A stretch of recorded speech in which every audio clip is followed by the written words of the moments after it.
Hola, muy buenas tardes. Muchas gracias por la invitación. Antes de empezar quería hacer una clarificación. El derecho constitucional es probablemente el más político de todos los derechos, ¿ya? Y escuchar a un abogado constitucionalista muchas veces hace inevitable poder entender que ese abogado constitucionalista tiene posiciones políticas que influyen en sus opiniones jurídicas, ¿ya? Yo también tengo mis propias opiniones. En esta charla voy a tratar de ser muy preciso en qué cosas son conceptuales y más académicas y qué cosas son opiniones, ¿ya? Yo creo que es importante, no me voy a reservar mis opiniones, las voy a dar, ¿ya? Pero les voy a clarificar qué cosas dividen a los abogados, ¿ya? Voy a hacer un ejercicio de honestidad intelectual en eso. Pero hay que partir por algunos conceptos básicos, ¿ya? Que esto va a ser un poco más académico que puramente opinología. ¿Qué es lo que es una constitución? Primero, eso es lo que primero nos tenemos que preguntar. Y hay muchas formas de ver a una constitución, y la verdad es que hay harta literatura y hartas discusiones en torno a lo que es una constitución. Normalmente cuando una persona estudia Derecho, entra primero por esta idea, ¿no? Que es para los abogados una constitución. Y para los abogados una constitución se suele asociar con una norma jurídica, ¿ya? Una norma jurídica que se entiende que es superior al resto del ordenamiento jurídico. Todas las otras normas que están bajo ella deben subordinarse a ella. Y está la obra de este señor Hans Kelsen, que es muy influyente en el positivismo jurídico chileno, que básicamente sostiene que la Constitución es una ley de leyes y que todas las normas inferiores se sujetan a ella, ¿ya? Y por eso es una norma tan importante. Y tienen que haber mecanismos para hacer que todas las normas se sujeten a ella. El Tribunal Constitucional, la Contraloría General de la República, las Cortes de Apelaciones, etc. Esta es una mirada muy jurídica, y la verdad que es una mirada que importa poco para lo que está pasando hoy día. Pero cuando ustedes hablan con un abogado que está influido por esta idea, normalmente les va a decir esto: es una norma superior, es una ley de leyes, tiene una jerarquía superior, y después les va a describir un poco cuál es el contenido, ¿no? ¿Qué es lo que hacen las constituciones? Bueno, reconocen algunos derechos, hay algunos principios, son textos bastante breves en general, hay algunas más largas que otras, pero en general son textos bastante breves, y más importante, establecen la organización del poder. O sea, tienen un capítulo del Congreso, tienen un capítulo del Poder Judicial, algunas tienen capítulos del Banco Central, etc. Eso es como una respuesta jurídica a lo que es una constitución. Pero para la teoría política, la constitución es un instrumento del poder, ¿ya? Es mucho más que una mera norma jurídica, es una forma de organizar el poder político, ¿ya? Y por eso no es cualquier norma jurídica, no es lo mismo que una ley, no es lo mismo que un reglamento, no es lo mismo que una sentencia. Y como es el instrumento del poder, tenemos muchas formas de verla. Puede ser un instrumento que puede ser usado al servicio de un poder autoritario, o puede ser utilizado al servicio de un poder democrático. Y después tenemos otras visiones. Las constituciones también forman símbolos y aspiraciones. Hay una idea, que es la idea del patriotismo constitucional, que consiste en que las sociedades se sienten identificadas con sus constituciones, porque esas constituciones contienen símbolos, principios, que son factores de unidad nacional. Si uno le pregunta a un norteamericano, por ejemplo, ya sea un liberal o un republicano, todos ellos se van a sentir representados por su constitución porque ven en ella los grandes principios de los padres fundadores.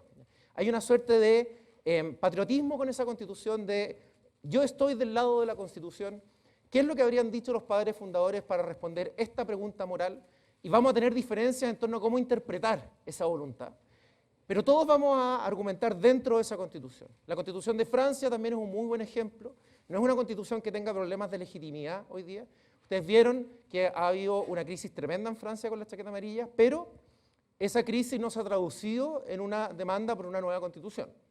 La constitución francesa es la constitución de la posguerra, la constitución de la Quinta República, la constitución de Charles de Gaulle, y no tiene ese problema de legitimidad. Ahora, no todas las constituciones cumplen bien su función de ser símbolos, de ser factores de unidad nacional. Y ese es uno de los problemas que tiene nuestra Constitución hoy día, que no tiene tanto que ver con el contenido, sino que tiene que ver con que no hemos sido capaces, todos los sectores, de apropiársela. Es una Constitución que ha dividido. También existe la idea de que las constituciones son contratos. Algunas, no todas. La Carta Magna inglesa, por ejemplo, del año 1215, consistió básicamente en que había un rey que perdía poderes y tuvo que sentarse a negociar con otras personas que tenían mucho poder para seguir siendo rey, y tuvo que hacer ciertas concesiones. Hubo una suerte de contrato, una negociación. Y muchas constituciones nacen así. Las constituciones en estados federales, por ejemplo, son contratos entre los estados, parte de ellas. Otras constituciones pueden ser estamentales, ¿no? Son contratos entre el clero, la nobleza, distintos intereses que se representan. Las constituciones en general siempre son contratos cuando tienen más de una parte que tiene derecho a veto sobre ella. O sea, si tenemos distintos partidos políticos negociando una constitución y tienen que ponerse de acuerdo, la constitución va a ser una suerte de contrato. Y si esa rivalidad entre los partidos políticos se mantiene durante el procedimiento, es más factible que ocurra lo que ocurre con todos los contratos, ¿no? Que vamos a querer meter cláusulas para resolver conflictos. Entonces vamos a crear un tribunal, ¿ya? Por ejemplo, para resolver preguntas sobre problemas que tiene la Constitución. Y después, las constituciones también pueden ser programas de gobierno, ¿ya? Esto es una opinión mía, pero no estoy solo. Está mal que las constituciones establezcan un programa de gobierno, porque las constituciones debieran ser instrumentos de convivencia que hacen compatible el uso y el desarrollo de distintas doctrinas políticas. Entonces, cuando yo tengo una sola doctrina política en la Constitución, esa Constitución se transforma en un programa de gobierno que impide que la política ordinaria se maneje con flexibilidad. Las constituciones que uno ve en Latinoamérica en estos últimos años, la Constitución de Venezuela, la Constitución de Bolivia, la Constitución de Ecuador, contienen programas de gobierno, contienen grandes principios que no representan a la oposición, sino que representan a quienes hicieron esa Constitución. ¿Ya? Eso es un problema, porque eso hace que esos principios queden petrificados de alguna forma, sean más rígidos, y lo hacen indisponible para las mayorías políticas. Entonces, por eso, cuando uno establece un programa de gobierno en la Constitución, en realidad está haciendo una Constitución muy poco democrática, porque no está permitiendo que visiones distintas puedan convivir bajo el marco que la Constitución crea. Ahora, las constituciones no siempre son buenas, pueden haber muy malas constituciones. Después vamos a hablar de algunos detalles sobre esto. Una idea importante que hay que entender es que todos los países tienen una idea de constitución material. Todos, ¿ya? Si tú tienes un conjunto de poderes que se estructuran para gobernar una sociedad, vas a tener siempre una constitución en un sentido material, aun cuando no tengas un texto formal que tenga una constitución. ¿Ya? Yo aquí les puse la imagen de Aristóteles en la política, hablaba de la politeia, los sistemas políticos, ¿no? Habían democracias, habían demagogias, habían monarquías, habían aristocracias, habían oligarquías. Todos estos sistemas describían constituciones. Estas constituciones no estaban plasmadas en un texto, pero eran una constitución igual. Hoy día existen países que siguen este modelo de constitución material. Tenemos el ejemplo de Nueva Zelanda acá. Nueva Zelanda es importante porque Nueva Zelanda no tiene una constitución formal, sino que tiene un parlamento que dicta leyes, y algunas de las leyes que dicta el parlamento se entiende que son más importantes que otras, pero no se entiende que son un todo unido en una constitución. No hay una jerarquía superior. O sea, esta idea que yo les contaba acá, de que los abogados entienden que la Constitución es una ley de leyes, que tiene una jerarquía superior al resto del orden jurídico, no aplica en Nueva Zelanda. No aplica en Nueva Zelanda porque tú puedes regular cosas importantes en Nueva Zelanda a través de una ley, y eso va a ser parte de una constitución material, pero no va a haber un texto formal llamado Constitución. ¿Ya? Algunos textos importantes allá son la ley que organiza el Parlamento, el tratado que firmaron los maorís con los kiwis. ¿Ya? Son cosas importantes que cuando se enseña derecho constitucional allá se enseñan este tipo de normas, pero no tienen una jerarquía superior. Algo parecido ocurre en otros países. En Israel, por ejemplo. Cuando se creó el Estado de Israel, decidieron convocar una asamblea constituyente. Y esa asamblea constituyente, que se llamó Knesset, después se transformó en el Congreso. Pero el Knesset nunca fue capaz de dictar una constitución única. Lo único que hizo fue dictar algunas leyes que se llamaron leyes básicas. Y la Corte Suprema de Israel reconoció que esas leyes básicas eran parte de una constitución. Pero no hay una constitución en el sentido formal como lo entendemos nosotros. Algo parecido ocurre en Inglaterra también. En Inglaterra hay una serie de instrumentos muy importantes, el Bill of Rights, la Carta Magna, un montón de instrumentos, pero no tienen una constitución formal como la tenemos nosotros. Ahora, ¿significa esto que es posible que nosotros acordamos no tener una constitución formal? En teoría es posible, pero es muy difícil. Los países que funcionan bien sin una constitución formal son países con una larga tradición de common law y con una larga tradición además parlamentaria. Nosotros tenemos una tradición presidencial. Y funcionan bien porque el sistema parlamentario hace que los políticos se moderen, porque la necesidad de formar gobierno los hace crear coaliciones desde el Parlamento. Entonces hay instrumentos de moderación distintos en ellos. ¿Ya? Y después tenemos la idea de la constitución formal, a la cual nuestra tradición pertenece. ¿Ya? O sea, nosotros tenemos una constitución, un texto que denominamos constitución. La idea de tener una constitución formal, la idea de ponerla por escrito, no es neutral, ¿ya? No es algo fortuito. Quienes más teorizaron sobre esto fueron los norteamericanos. La idea de poner por escrito una constitución tenía por objetivo central limitar el poder de los gobernantes. O sea, habían un conjunto de delegados de distintos estados que se reunieron en una convención, no confiaban entre ellos, tenían un gran problema, habían algunos estados que habían tenido guerras entre sí incluso, y establecieron una constitución para, primero, establecer el Estado federal, hacer que fuera gobernable la situación, y segundo, para limitar el poder de los gobernantes, y para poder limitarlo tenemos que poner por escrito cuáles son esos límites. Y así nacen distintas instituciones, por ejemplo, la independencia de los jueces, la idea de que los jueces tengan que tener una remuneración estable, que no pueden ser despedidos fácilmente. Otro ejemplo tiene que ver con el bicameralismo, la idea de que van a haber dos cámaras que se van a controlar entre sí. Y así, un montón de otras instituciones que surgen de esta idea de la Constitución escrita. Obviamente, la idea de la Constitución escrita puede adoptar distintas formas, ¿ya? Pero nace con ese objetivo, con la idea de limitar el poder. Y nosotros hoy día tenemos una Constitución escrita, la hemos tenido desde los primeros reglamentos constitucionales post-independencia y hasta el día de hoy. En Latinoamérica en general, la idea de Constitución escrita es muy importante, pero como se ha asociado en algunos países a los gobiernos de turno, también ha habido muchos cambios de constituciones formales. Ahora, la idea de la Constitución formal versus la Constitución material es importante para entender de qué hablamos cuando hablamos de Constitución hoy día. ¿Nos estamos refiriendo a la Constitución material o a la formal chilena? Chile tiene ambas constituciones. Tiene una constitución formal, porque tiene un texto escrito al que llamamos constitución. Pero además tenemos una constitución material, porque tenemos dinámicas del poder que no solamente se explican por lo que dice el texto, sino que además se explican por otras razones. Por ejemplo, el sistema electoral que rige hoy día para el Congreso es muy importante para entender el sistema multipartidista que tenemos. Por lo tanto, no podemos entender una idea de constitución material si es que no entendemos que el sistema electoral que rige hoy día para el Congreso no está en la Constitución formal, ¿me entienden? Y por eso es que esta distinción es relevante. Voy a volver sobre eso después. ¿Qué regula la Constitución chilena hoy, la Constitución vigente que está hoy día? Regula cuestiones muy tradicionales que todas las constituciones en general, formales, regulan. Hay un capítulo del Congreso, del Gobierno, hay un tribunal constitucional que es muy común en las constituciones europeas y en algunas constituciones asiáticas, y muchas otras normas. Hay normas de disciplina fiscal que son bastante importantes. En economía política se nos enseña que los gobiernos de turno tienen un incentivo para contraer deudas que no van a ser pagadas durante el ejercicio del gobierno para financiar programas sociales que hacen ver bien al político de turno, al incumbente. Entonces, esto puede generar, obviamente, un problema de disciplina fiscal bien importante y por eso las constituciones a veces tienen normas de disciplina fiscal como la nuestra, que dice, mira, si tú como presidente quieres endeudarte, necesitas una ley. Y si quieres endeudarte con una deuda que vas a pagar una vez que termine tu gobierno, necesitas además que esa ley sea con quórum calificado, ya que es una mayoría especial dentro del Congreso. Tenemos estas normas de disciplina fiscal en nuestra Constitución. El proyecto de Michelle Bachelet también tenía unas normas de disciplina fiscal que son bastante importantes para contrarrestar estos impulsos que tienen los gobiernos. Y después tenemos la autonomía del Banco Central, es un ejemplo, y también tenemos otras instituciones, las Fuerzas Armadas.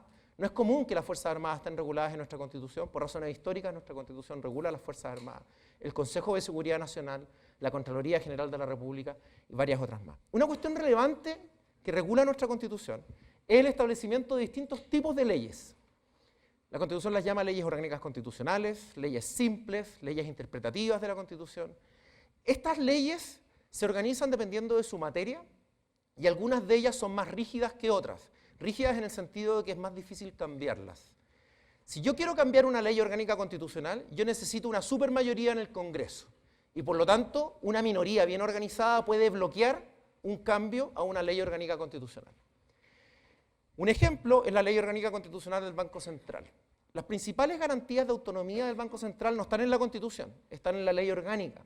La forma como se nombra a los consejeros, por ejemplo, la forma como se remueve a los consejeros, los poderes específicos que tiene el Banco Central, su relación con el ministro de Hacienda, todas esas cosas no están en la Constitución, todas esas cosas están en la Ley Orgánica.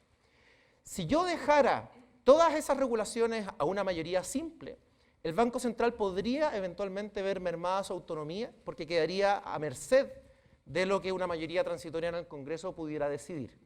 Entonces, si yo quiero fortalecer la autonomía del Banco Central, tengo distintas opciones. Puedo darle un estatuto más completo en la Constitución, como lo hacen constituciones como la sueca, por ejemplo, o puedo establecer otros mecanismos como el de la Ley Orgánica Constitucional. Las leyes orgánicas constitucionales probablemente van a desaparecer en la nueva Constitución. Hoy día tienen una mala reputación en general. Entonces vamos a tener que ver cuál es la fórmula para, si queremos proteger la autonomía de este órgano y de otros, cómo hacerlo. Otra norma importante, que es ley orgánica constitucional, son las normas que regulan el sistema electoral. Las mayorías tienen una inclinación, que es a reformar los sistemas electorales para beneficiar a sus propias mayorías, en perjuicio de las minorías políticas. Entonces necesitamos normas, ¿ya?, que protejan a las minorías políticas en contra de esos impulsos. Y aquí hay distintas recetas. Hay países, por ejemplo, que tienen comisiones electorales con consejos tipo Banco Central, y nosotros tenemos una receta específica nuestra, que es que tenemos una ley orgánica constitucional que regula esto. Y por lo tanto, para cambiar el sistema electoral se requiere un acuerdo político transversal. O sea, una parte relevante de la minoría tiene que dar su acuerdo. Este tipo de cosas, cuando discutamos la nueva Constitución, van a ser muy importantes. Y hay que fijarse cómo el desarrollo de estas discusiones se dan. Bueno, ¿qué Constitución tenemos hoy día? ¿Cuál es nuestra Constitución? Lo que voy a decir ahora es una opinión, ¿ya?, y no todos los constitucionalistas comparten esta opinión. Varios constitucionalistas estiman que hoy día nosotros tenemos la Constitución de 1980, la Constitución de la dictadura. Otros constitucionalistas, y estos constitucionalistas lo dicen, ya sea para criticar la Constitución, ya sea para defender la Constitución, ¿no? Hay personas que creen que los principios de la Constitución de 1980 debieran prevalecer. Y ven que esos principios no se han modificado, entonces alegan o argumentan que esos son buenos principios que hay que defender hoy día. Entonces, tenemos esta crítica tanto desde la izquierda como desde la derecha. Mi opinión es distinta, ¿ya? Yo creo que nosotros hoy día no tenemos la Constitución del 80, ni en un sentido formal, ni en un sentido material. En un sentido formal, el texto ha cambiado muchísimo. Ahora, el sentido formal es menos importante que el material, pero igual lo voy a explicar. Hemos tenido cerca de 41 reformas a la Constitución que se han traducido en 200 modificaciones a artículos específicos, ¿ya? O sea, el texto hoy día es distinto. Hay cosas que no se han alterado mucho, por ejemplo, la definición de bien común no ha cambiado. Pero hay cosas que han cambiado muchísimo. El capítulo del Tribunal Constitucional cambió completamente, por ejemplo. Los poderes del Consejo de Seguridad Nacional se terminaron en el año 2005. El presidente Lagos, el año 2005, trató de presentar la reforma del 2005 como una nueva Constitución. Y lo hizo porque la reforma formalmente cambiaba muchas cosas de la Constitución. Terminó con los senadores designados, terminó con la inamovilidad de los comandantes en jefes de las Fuerzas Armadas, los denominados enclaves autoritarios que venían desde la dictadura. Entonces, la reforma del 2005, sumada a la gran reforma del 89, que marcó el paso de la dictadura a la democracia, fueron reformas que formalmente cambiaron mucho el texto de la Constitución. Entonces, en un sentido formal, tenemos una Constitución distinta. Yo creo que el presidente Lagos obviamente perdió en su discurso. Hoy nadie le compró esta idea de que la reforma del 2005 era una nueva Constitución, pese a que él trató de presentarla de esta forma.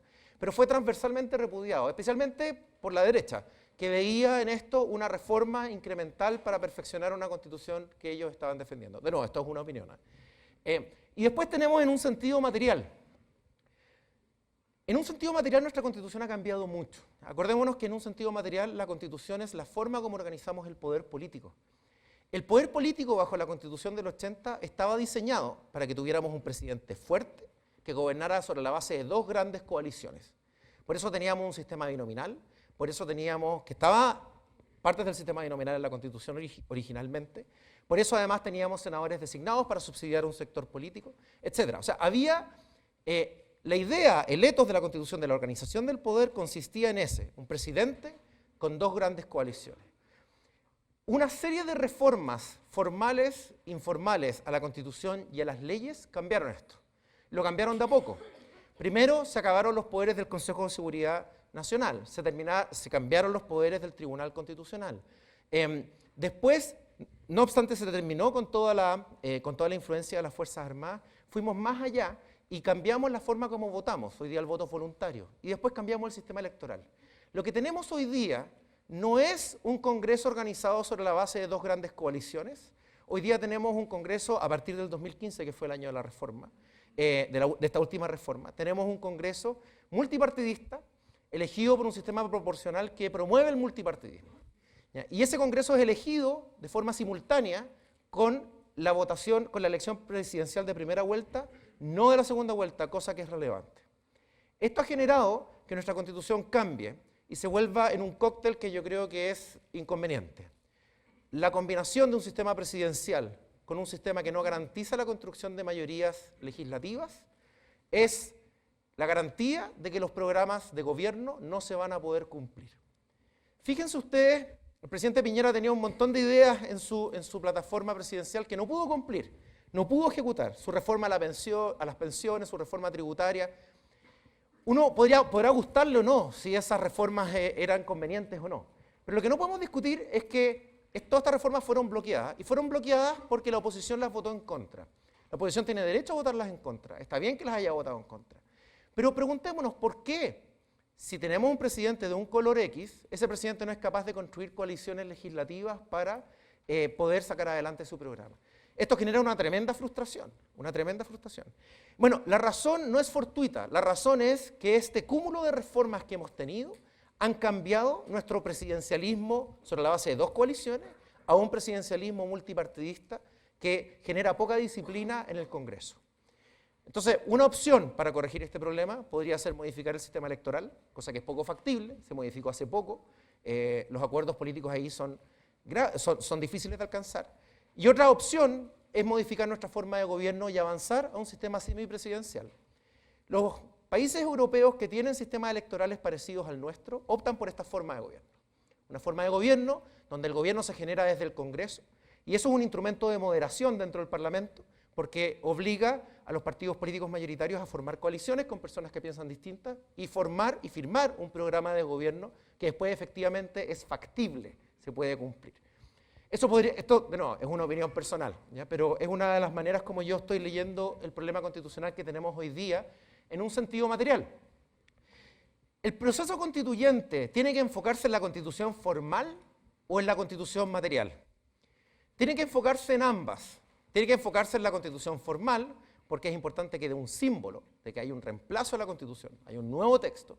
Pero además necesita hacerse cargo de la constitución material para poder solucionar los problemas que tiene nuestra constitución hoy día. Ya. Sigamos. Es importante, ahora vuelvo no a la opinión, sino que a describir algo de derecho e historia constitucional.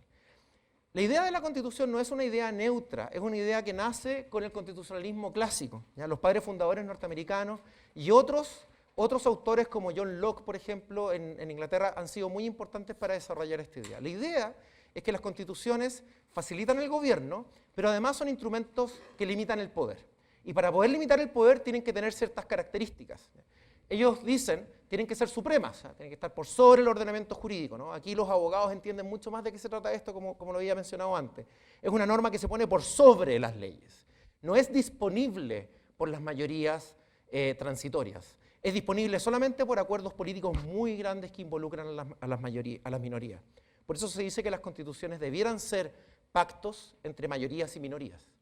Después son rígidas, o sea, son difíciles de cambiar, se requieren mayorías muy amplias. En el caso de los estados federales es común además que se pida que un cierto número de legislaturas estatales aprueben los cambios a las constituciones.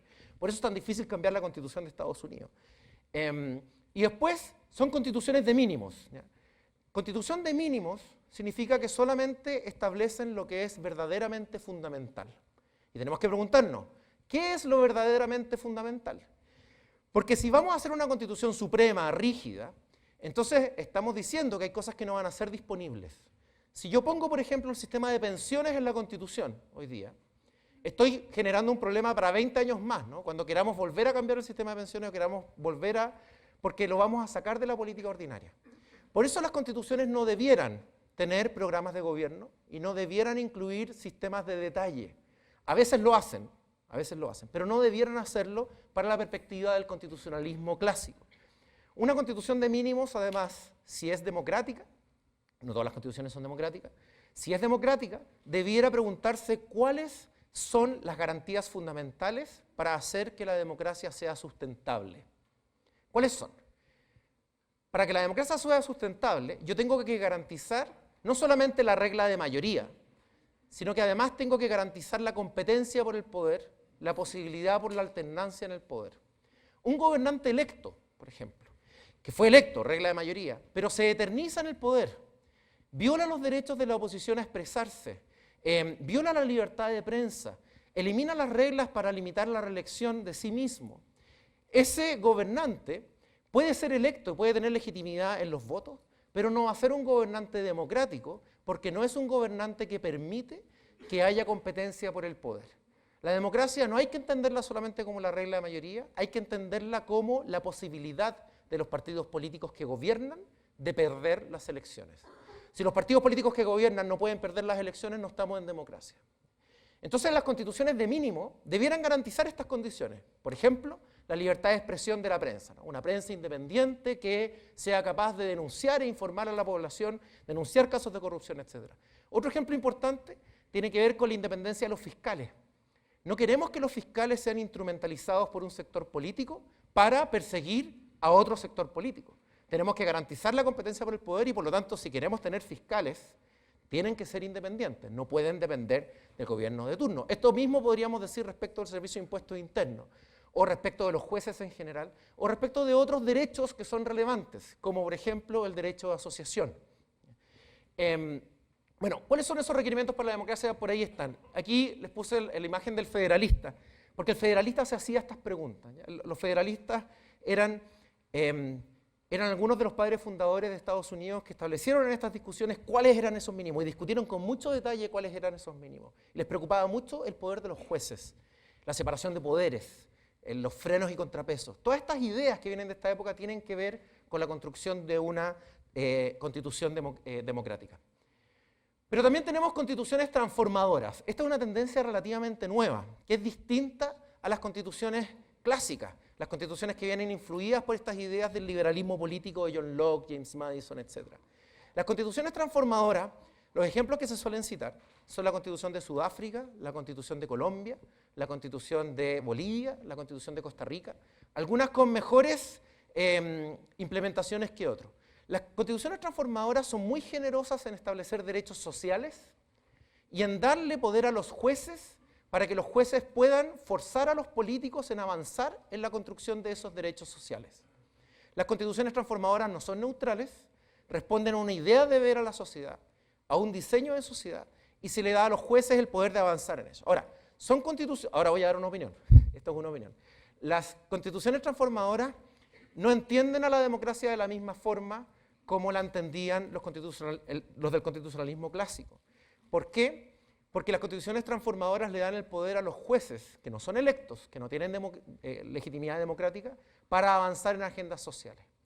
Las constituciones democráticas de mínimos le dan este poder no a los jueces, sino que a los partidos políticos electos, ¿no? Creen en la democracia representativa, por lo tanto necesitan partidos políticos, y son esos partidos políticos organizados en el Congreso o en el gobierno los que tienen la legitimidad democrática.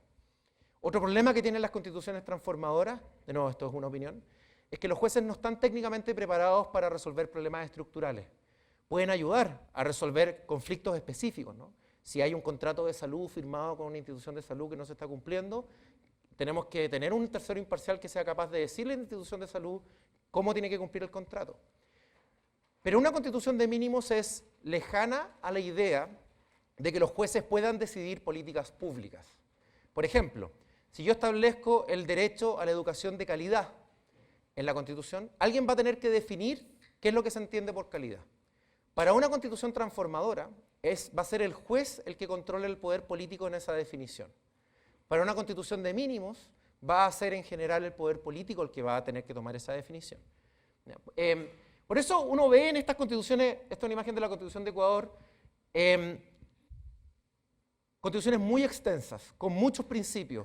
Muchas de ellas tienen hasta palabras indígenas, ya que reconocen, tienen un contenido fuertemente simbólico y que son muy aspiracionales, o sea, aspiran a construir una realidad en el futuro, tienen un programa y para allá van. Por eso estas constituciones muchas veces no tienen, hay una diferencia importante entre lo que la Constitución dice y lo que la realidad es, porque las constituciones van hacia una dirección y por eso se enfocan en debilitar la separación de poderes. Quieren que haya una coalición a cargo de poder implementar este programa de gobierno contenido en la Constitución. Esta imagen de acá es de la Corte Constitucional colombiana, que es una de las cortes más exitosas en volver a su constitución una constitución transformadora con fuertes derechos sociales. Después podemos hablar de esto si quieren, porque hay un debate muy importante hoy día entre los constitucionalistas en Chile respecto a si si nuestra constitución debiera o no darle garantía judicial a los derechos sociales. ¿Y de qué forma? ¿De qué forma? Después tenemos el problema de la legitimidad de las constituciones. ¿Cuándo las constituciones son legítimas? Esta es una pregunta que divide mucho a la literatura. Va a depender obviamente de lo que entendamos por legitimidad. Yo cuando hablo de legitimidad me refiero a una legitimidad de tipo sociológica, o sea, la aceptación que tiene la sociedad respecto de la Constitución. Y la legitimidad de las constituciones podemos dividirla en dos grupos. Una legitimidad de origen, que tiene que ver con la generación que la dicta, y una legitimidad de ejercicio, que tiene que ver con las generaciones futuras que se rigen por la Constitución. La generación más joven de hoy día no participó del origen de la Constitución que tenemos hoy día, pero sí va a participar del origen de la Constitución que tenemos el día de mañana.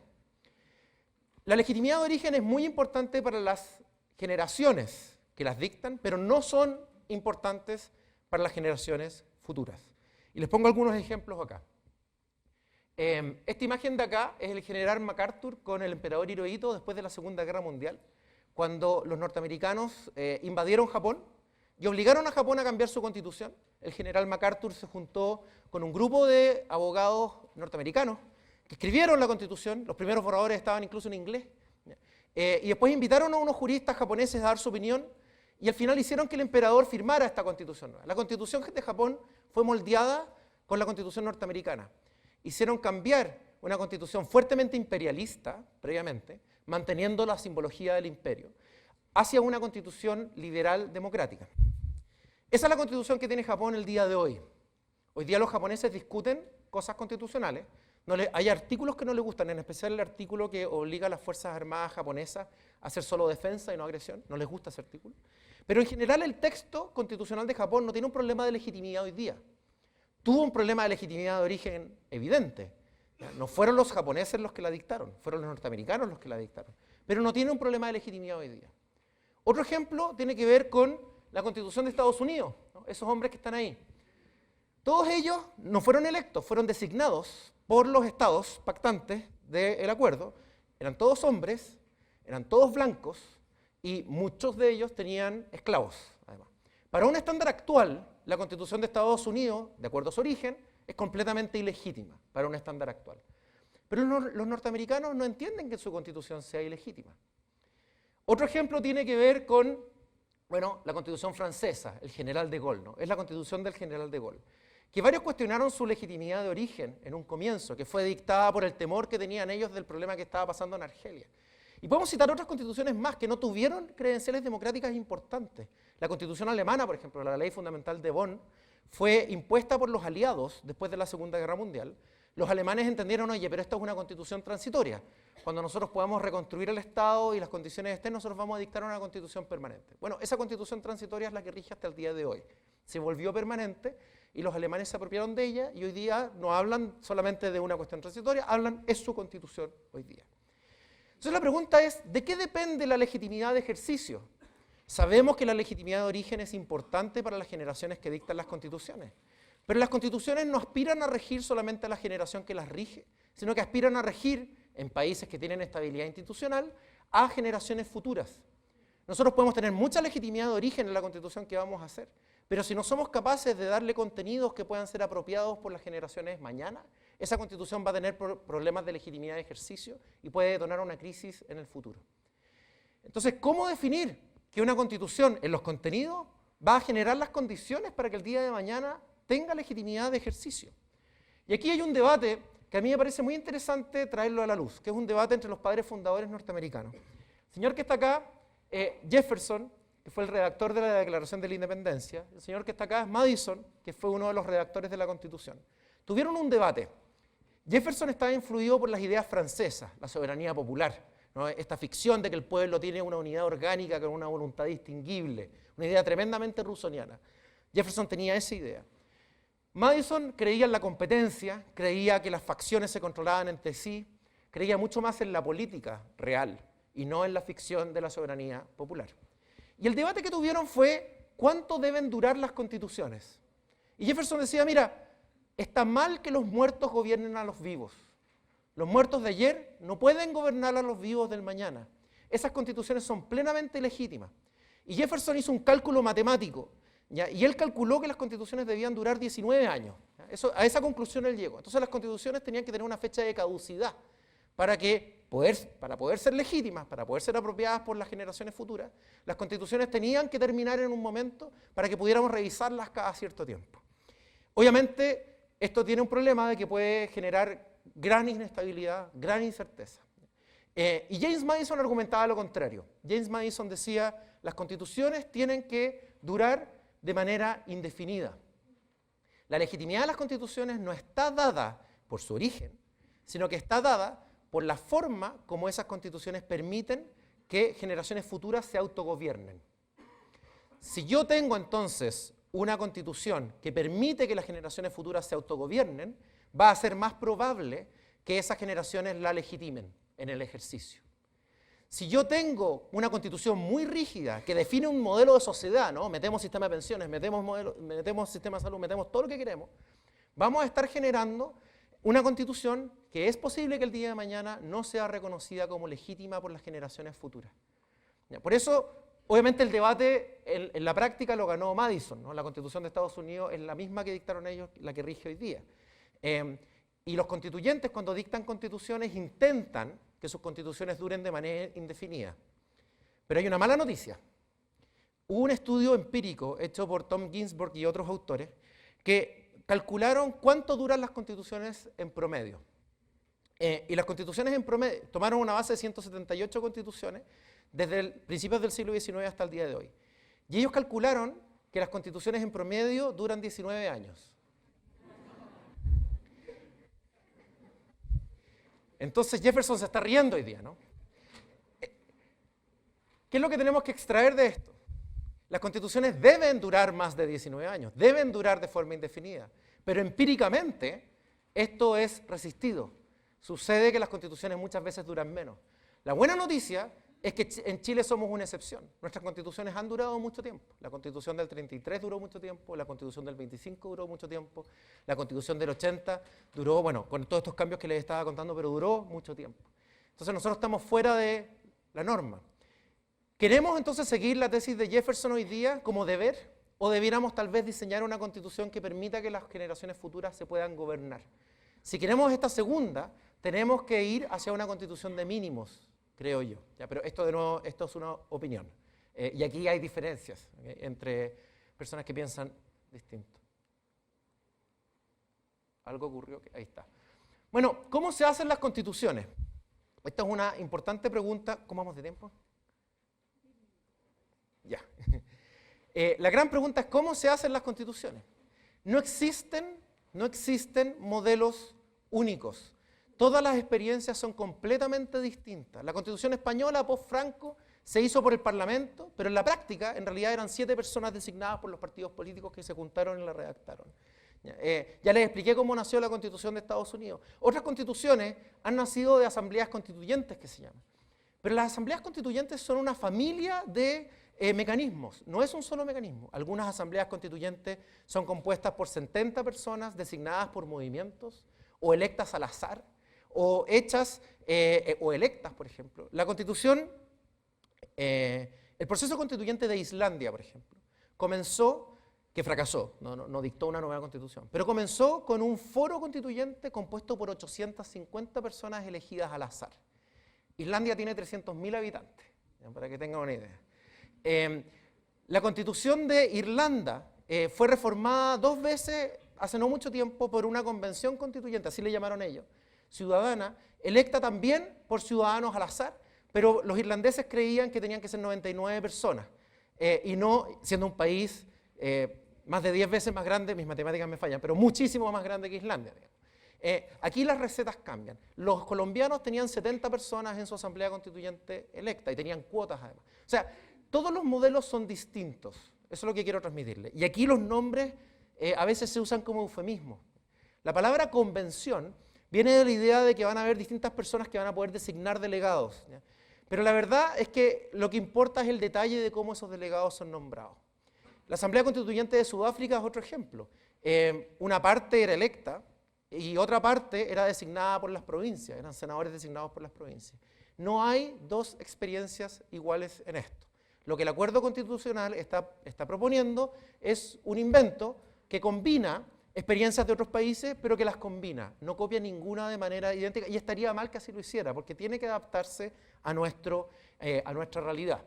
¿Ya? Ahora, sí hay una cuestión que es importante precisar, y es que los mecanismos pueden ser por dentro o por fuera. ¿Qué significa por dentro o por fuera?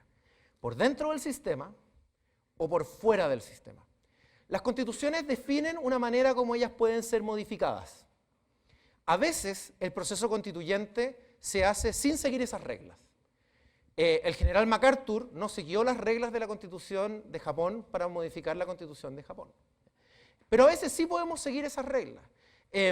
La reforma del 2005, por ejemplo, siguió las reglas establecidas originalmente por la Constitución de 1980. Entonces, hay mecanismos por fuera y mecanismos por dentro.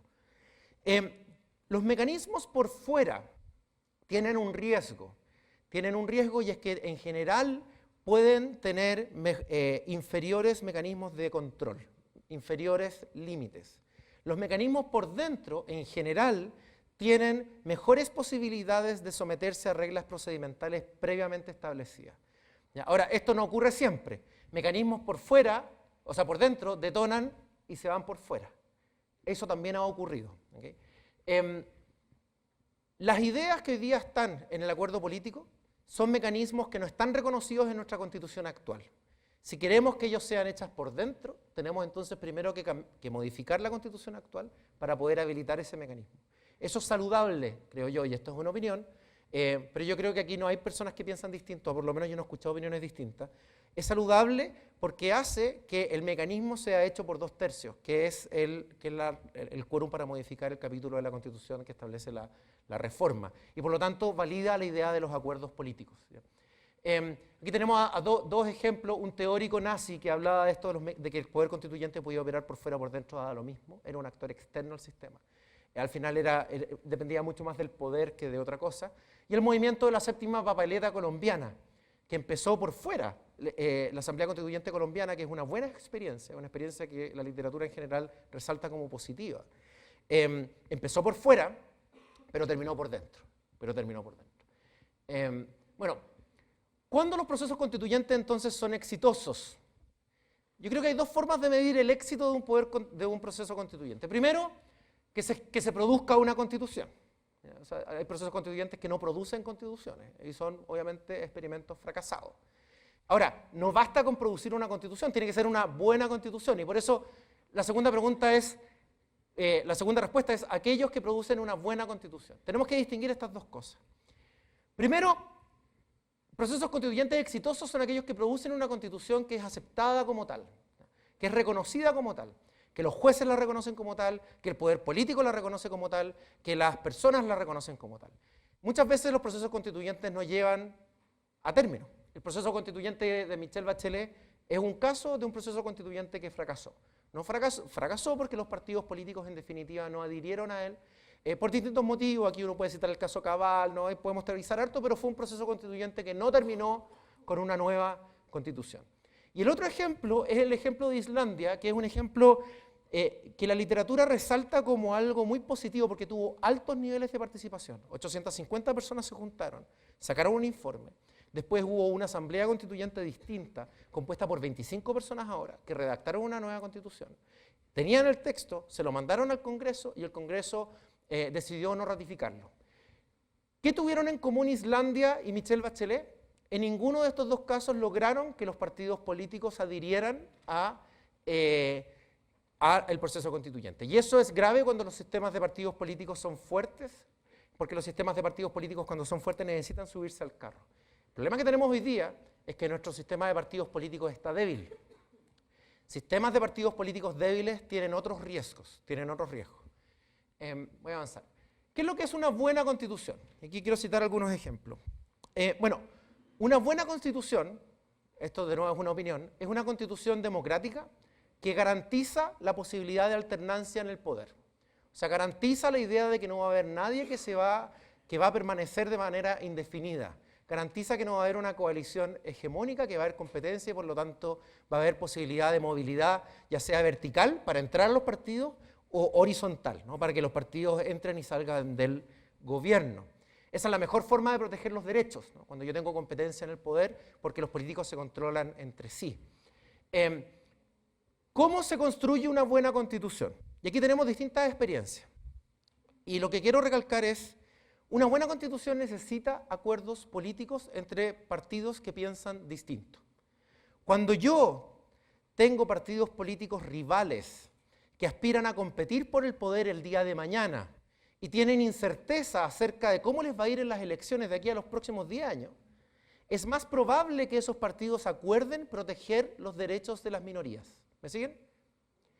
Si es más probable que yo quiera proteger los derechos de las minorías, yo voy a tener la tendencia a llegar a acuerdos para darle independencia a los jueces, para darle independencia a los fiscales, para proteger la libertad de expresión, para proteger el pluralismo político, para proteger a la prensa. Una buena constitución, o sea, una constitución democráticamente entendida, es más probable de lograr cuando hay acuerdos entre partidos políticos importantes. Y en esto el mecanismo es menos importante que la dinámica política que se logre. Y les quiero poner algunos ejemplos. La Constitución de Chávez y la Constitución de Evo Morales. Ambas constituciones fueron hechas en procesos constituyentes que la literatura considera negativos. ¿Por qué? Porque produjeron constituciones hechas a la medida de una coalición que se volvió hegemónica en el tiempo, gracias a las herramientas que la Constitución le dio. Pero no fueron procesos constituyentes iguales. En el caso de Venezuela, se diseñó un sistema electoral para que la coalición de Evo Morales pudiera controlarlo todo, básicamente. Y esa asamblea constituyente se transformó en superpoderosa y no obedeció a ningún mecanismo, a ningún límite previo. La coalición chavista gobierna hasta el día de hoy. Y cuando la Constitución demostró ser un problema, bueno, la propia Constitución le dio la herramienta al presidente Maduro para convocar una asamblea constituyente, que hoy día se interpreta como de forma ilimitada, puede remover jueces, puede derogar leyes, puede hacer lo que quiera, básicamente. Un poder constituyente completo. ¿Okay? Es una mala experiencia. ¿Qué es lo que le faltó? Competencia, acuerdos. La Constitución de Evo Morales era distinta, porque la Constitución de Evo Morales necesitaba a la oposición. En Bolivia se necesitaba cumplir con la regla de los 2/3, porque así lo preveía la Constitución anterior, para poder convocar a esta Asamblea Constituyente. ¿Qué es lo que pasó en Bolivia? Se convoca la Asamblea Constituyente y la coalición de Evo Morales decide no seguir los 2/3, deciden operar con mayoría simple para muchas cosas, incluso sacaron algunos borradores previos por mayoría simple. Los 2/3 aquí no son la panacea. ¿Qué pasó después? El proyecto tenía que pasar por el Congreso y la oposición la bloqueó la Constitución. Y la oposición se dividió. Varios no querían adherir al proceso constituyente y otros dijeron, mira, yo voy a adherir a este proceso constituyente, pero Evo Morales, tú dame algunas garantías. ¿Qué garantías le pidieron? Fueron varias. ¿Ya? Un sistema electoral que les diera cierta representación, un sistema bicameral que permitiera controlar el poder, y además, y la más importante de todas, le pidieron a Evo Morales que solamente pudiera ser reelegido por una sola vez. Y Evo Morales dijo, mira, yo no quiero esto, pero lo voy a aceptar, porque es condición para la paz y es condición para poder sacar una constitución. Aceptó eso, y hay una disposición explícita en la Constitución que dice que solamente puede ser elegido por una vez. Es concreto, o sea, aquí no hay dos interpretaciones, es una norma bien específica. ¿Qué pasó? Después de eso, Evo Morales aprobaron la Constitución, está en estos límites al poder, pero Evo Morales obtuvo una mayoría muy grande en la Asamblea Legislativa Nueva. Y a través de esa, y con esa mayoría, pudo sacar una norma interpretando la Constitución. Lo primero que dijo fue, mira, esta regla operaba solamente para el Estado nuevo, no para el Estado pasado. Por lo tanto, mi primera reelección no cuenta. Yo me voy a poder reelegir 2 veces, no una. Ya, eso fue lo primero. Y además, en la Asamblea Legislativa tenía los votos suficientes como para controlar los nominados para el Tribunal Constitucional Plurinacional de Bolivia, que le validó todo este tema. ¿Qué pasó después? Bueno, Evo Morales tenía que ser reelegido después. Dijo, mira, modifiquemos la Constitución de nuevo para eliminar esta regla. Ya, pero para modificar la Constitución de nuevo tenemos que convocar una Asamblea Constituyente. No, es que no quiero convocar una Asamblea Constituyente. Quiero hacer un mecanismo más fácil. Que el Tribunal Constitucional Plurinacional nos habilite esto. Ok, le habilitaron eso. Lo pudo aprobar por la Asamblea Legislativa, pero tenía que plebiscitarlo. Entre medio se descubrió que había un hijo no reconocido, un caso de corrupción con la mamá del hijo, un escándalo, y Evo Morales pierde el referéndum. Y por lo tanto no puede cambiar la Constitución. No podía ser elegido. pero fue reelegido, sí fue reelegido. ¿Por qué? Porque le pidió al Tribunal Constitucional Plurinacional que declarara, anoten bien, la inconstitucionalidad de una norma contenida en la Constitución. ¿Ya? Hicieron una interpretación acá, fueron dos argumentos. El primer argumento fue, la Convención Americana le da derechos humanos a Evo Morales a presentarse a cargos de elección popular. Es algo que el derecho internacional no reconoce, es una interpretación que el tribunal hizo. Y después, el poder constituyente no era el de la Constitución final, sino que era el de los borradores iniciales. Y así Evo Morales pudo reelegirse las veces que quiso. Ahora, bueno, Bolivia está en otra parte. Lo que les quiero transmitir es que la clave para entender que un proceso constituyente sea exitoso no consiste en determinar cuáles son solamente las reglas procedimentales, sino que es en la mantención del clima de acuerdos políticos. La idea de que la oposición participe, que el oficialismo participe, que acuerden reglas. Hay reglas que pueden servir, las reglas de los 2/3 pueden ser útiles, ¿ya? Pero no son suficientes para garantizar que el proceso vaya a ser exitoso. Hay otros ejemplos acá que podemos mencionarlos después, tenía el de Colombia, el de Sudáfrica y el de Hungría. Pero creo que la idea, como estamos dentro del tiempo, creo que la idea queda más o menos clara. Para que el itinerario constituyente actual sea exitoso, necesitamos que el clima de acuerdos políticos se mantenga. El gran problema es que nuestra clase política hoy día está tremendamente desprestigiada. Y es altamente probable que un sector importante de la población no acepte que solamente sean los acuerdos políticos los que produzcan una constitución. Por lo tanto, el gran desafío que tenemos es cómo reconciliar la necesidad de trabajar con los partidos con la necesidad de legitimar una constitución. Y esas dos condiciones tienen que mantenerse durante el proceso constituyente tiene que tomar legitimidad sobre la marcha. Y vamos a ver si es capaz de cumplir con estas condiciones. Muchas gracias.